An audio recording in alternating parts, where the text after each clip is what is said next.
All right, ladies and gentlemen of YouTube, I'm going to try something a little different, a little special, a little fun. This is a game from the Jav 4 weekend where I played Fizzle and Newberry. They're doing a carry. Stranger and I also doing a carry. And instead of just watching it a very good game, I figured I would give you guys a little bit of a perspective, an inside look to sort of what was going on in the game, maybe why I made some plays, why I did some things that I did. I have not rewatched this game yet, so I'm just going to do it live with you right now and kind of break down why certain things may have happened. Like I said, I haven't watched it yet, so we're kind of going to just watch it together and figure it out as we go. I'll pause it at certain moments to sort of break down what's going on in my head and why things are happening. I think it's going to be similar to the way 1v3s used to work, which kind of just talking through things and explaining perspectives. Could be interesting, could be good. Let's get into it. So right now, Fizzle is alone, and as you already saw from YouTube recently, Fizzle I think is one of the scariest players in the entire game. So we're not rushing him even though we're in a 3v1 because his movement is incredible.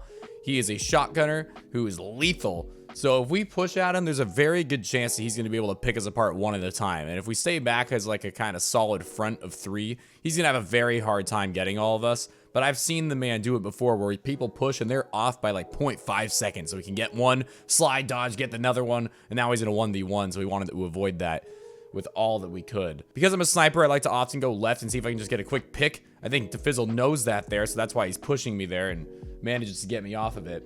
He does get bodied, but we're not able to finish it off. Here, I'm going to get him absolute, and I do something that I'd like to call overextend.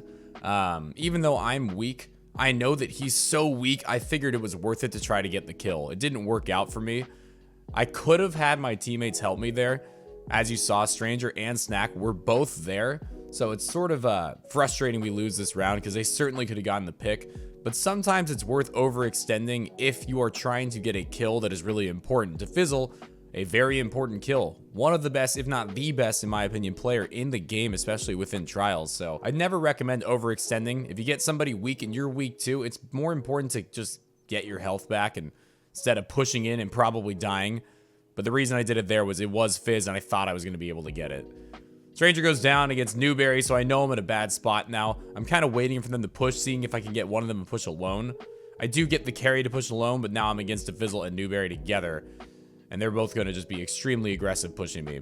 Good grenades, and they're just going to jump on in on me. I got no chance there. So we go down 1-2, coming up for heavy rounds. As I said, I haven't rewatched this game yet, and I will sometimes probably pause it and backtrack and whatnot to just like break things down when they get interesting. I know there's one round later on that's really, really unique. I think can offer a lot of perspective into just what was going on in my mind and why I did what I did. I often like to swap up my gameplay. I didn't go for the snipe this time because I thought maybe Fizzle was going to call out that I was going to go for it, so they might just be waiting to team shot me when I get there. Probably listening to callouts from Mr. Stranger and Snack, knowing that guy was weak and going for the kill. Fizzle alone outside, which honestly probably a mistake on his part. He left his teammates inside alone. We know that Heavy's up and we know Fizz is alone. Pretty easy to jump on him there, especially considering that Heavy was there. Fizz going for the outside angle was interesting. He needed his teammates inside, Newberry and the carry, to deal a little bit more damage to us and hold us off a little bit longer. If they were able to do that, him having that outside angle would have been a really strong position because we would have had pretty much nowhere to hide. But it was a risk because if we were able to beat up on the two inside like we did, him being outside was not going to help out at all. Once again, I see the carry is weak. I never want to overextend to get a carry down, so I'm just going to throw that grenade there.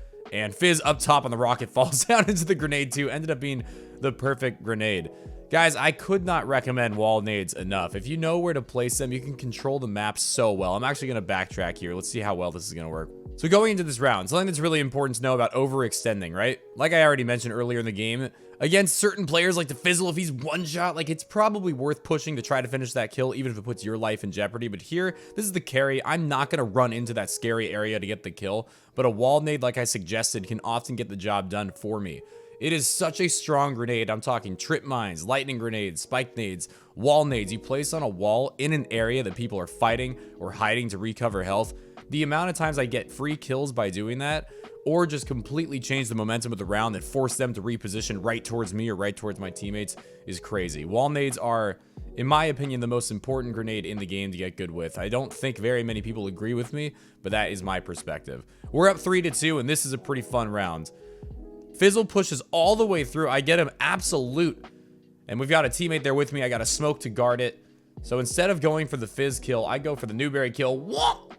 Land a little 180 snipe, and boom, the carry comes down a little bit too late, and we land the shot. But this one's really important to break down because this was a really unique round. So let's go ahead, go back a little bit. I'm going to pause it when we get to the point where Newberry runs, or sorry, Fizzle runs past me. This is super important to recognize what happens here. So guys, gameplay in Trials is unique. It's different every game. Trials is all about sort of adapting to what's going on in the game. You can never just have a game plan of do this, do this, do this, do this. Every round's gonna play out completely differently, and understanding how to adapt and what to do in each scenario is what will make a player great. So Fizzle runs through here. We get him absolute. I throw a smoke. Now here's what's going on in my head. Here's my teammate, all right? I've got a teammate right here, ready to try to get Fizz. You saw how weak he was. He was absolutely one shot. I have a smoke back in this doorway over here. So if Fizz pushes this doorway, he'll run into my smoke. If he stays in this area, I have enough confidence in this man, even though he's our carry, to just deal the literal 2 damage needed to get to Fizzle. I'm pretty hopeful that that will happen. Now, because I'm aware that Newberry is on the team, and Newberry is also an exceptional player, I'm aware that Fizz is absolutely calling out right now that he is in trouble. He needs help. He's one shot in the spawn, and he's got him, Snackpack, and myself distracted, right? Because when someone's one shot, they're often going to be getting attacked. Fizzle thinks that Snack and myself are very focused on him, meaning that if Newberry shows up, he's going to get free shots on us. So me knowing that this is likely the case, I'm going to decide to go over here to this area. Keep in mind, I've got a last word, so I understand what weapon I have. I understand the range it's got. It's sort of like a slug shotgun. If I'm in close proximity, I can absolutely melt people. So I'm going to head to the stairs and sort of protect against what I know is coming. I know Newberry is going to do everything he can to get into this fight and help. So I'm going to go over here and try to make sure that doesn't happen. And here indeed is Newberry trying to shoot our carry in the back. And he gets some shots off on him, but last words melt. And because Newberry's trying to shoot him, he can't do anything about me just annihilating him with the last word. Instead of going for Fizzle there, I rely on my smoke to guard one exit point Fizz has, my carry to guard the other exit point Fizz has, and now that I've taken out his most important ally, Newberry, the guy who's going to be there to defend his butt, I can now focus on Fizz, who's still probably weak. He's either getting shot by my carry, or he ran towards the smoke, or he's hiding in between the two. And now it's time to focus on him. And as I'm getting shot in the back, there's nothing to really call out here.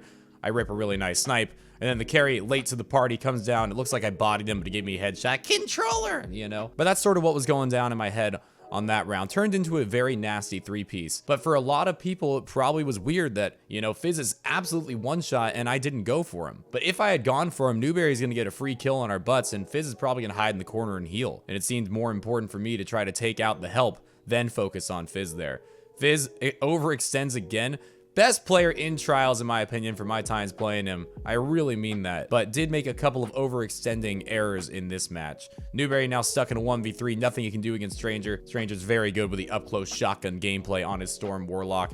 And there we go. I played Fizzle a lot this weekend. I managed to beat him a few times. He also beat me when he played me with Redeemer at one point. That was a nasty match. That kind of sucked. Maybe we can go and upload that one to YouTube. You guys would probably like to see a loss at some point, but man, we got ran that game. It was frustrating. Anyway, let me know in the comments what you guys thought of this sort of breakdown the gameplay after the fact. I think it's kind of a cool idea for some matches where either really cool rounds happen or really intense games happen or whatever the case might be. For me to sort of break it down like I used to in 1v3s and kind of tell you why I was doing what I was doing and the reasons behind certain things.